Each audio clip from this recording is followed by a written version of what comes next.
So let's just get right into it. If you clicked on this, you're probably not just browsing, trying to figure out what that twisting feeling in your stomach is all about.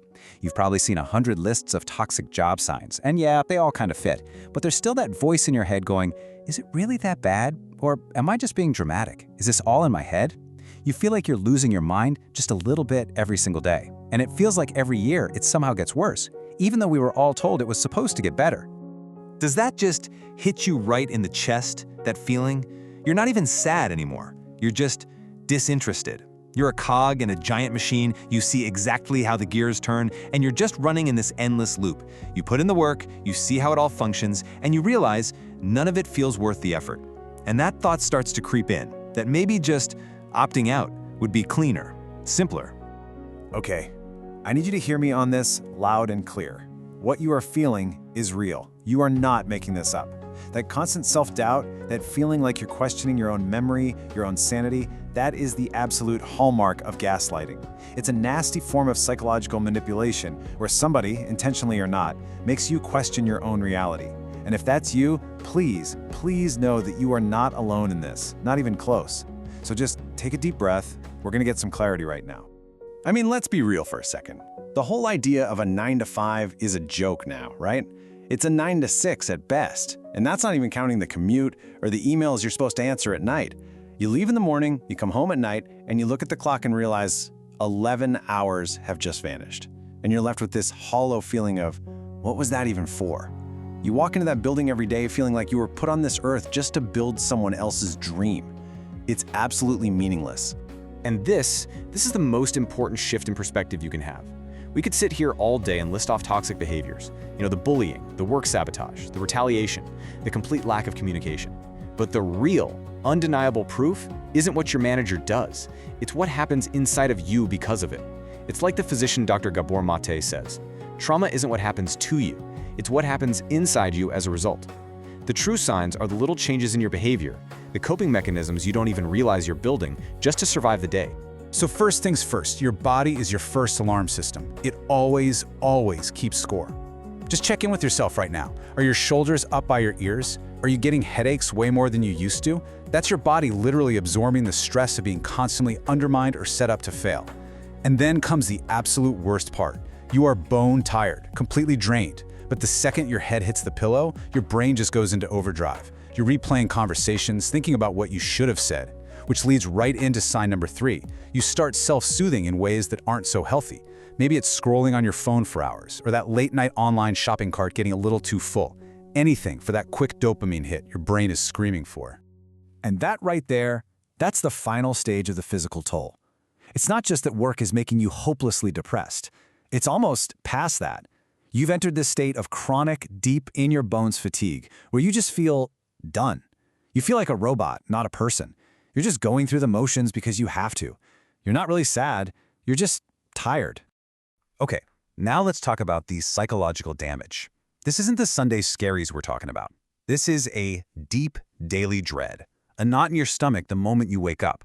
And when you get to work, you notice your confidence, which used to be solid, is just in the gutter. After being constantly criticized, gaslit, and never validated, you start to believe you're the problem. You start to miss the person you used to be, and at its worst, it can make you feel like you were never supposed to exist in the first place. All of this leads to a profound sense of isolation. You can be in a room full of people and feel completely and utterly alone because nobody seems to get it. And if this is hitting home, please, I've put some incredible support resources in the description below. Reach out.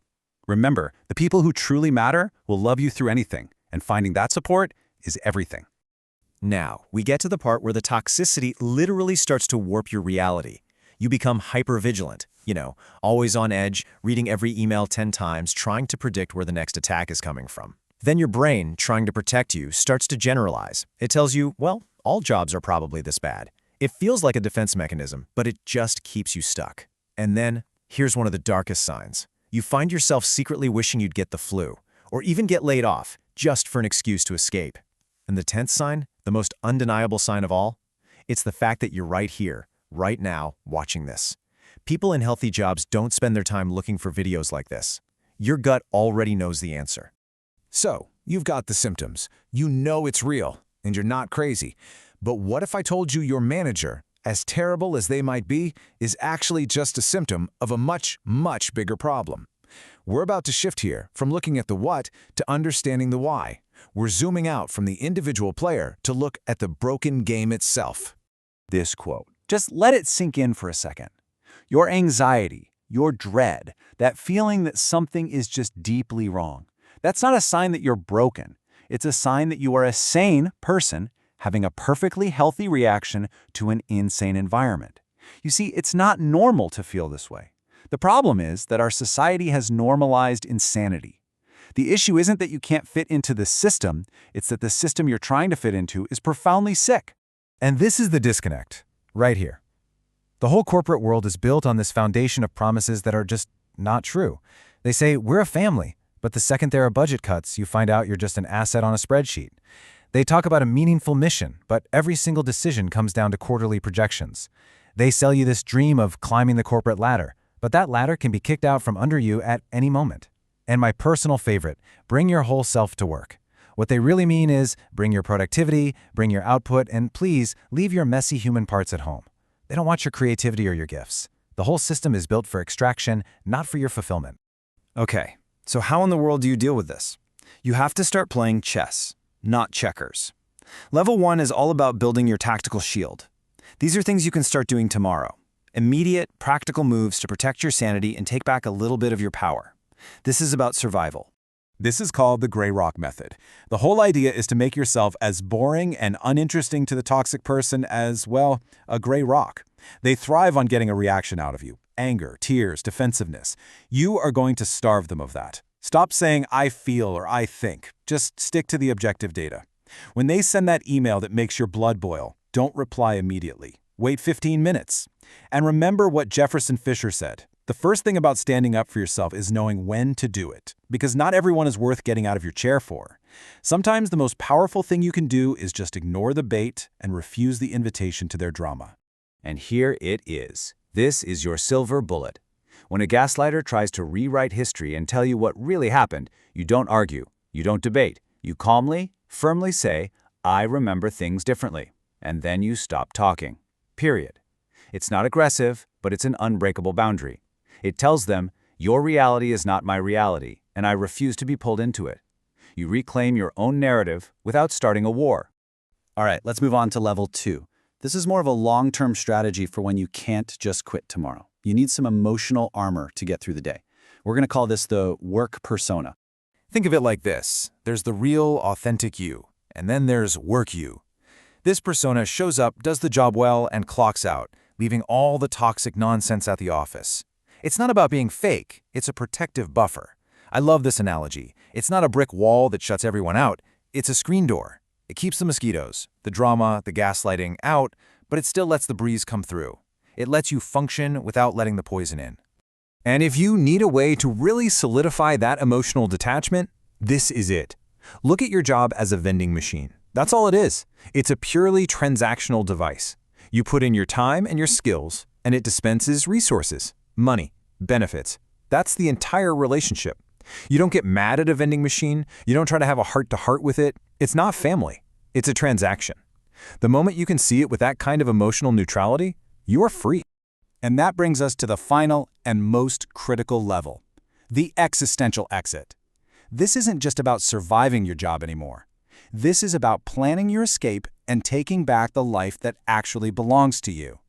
This is about building a future where you call the shots. Now, this might look like a joke, but honestly, there is so much profound truth in this. There's this huge shift happening where people are realizing the ultimate goal isn't the corner office or a fancy title. It's freedom. It's opting out of the whole digital rat race for a life that feels real and tangible. The new dream isn't to climb higher in the machine, it's to get out of the machine and just touch grass. So here's the big takeaway. Stop pouring all of your precious energy into climbing a ladder that doesn't even belong to you. A ladder they can move or take away whenever they feel like it. The real way to escape this 9-to-whenever prison is to invest in yourself. Learn every single skill you can. Start that side project. Build your own platform, your own business. Build your own ground. Because that is the one thing no one can ever take away from you. And really, that's what this is all about.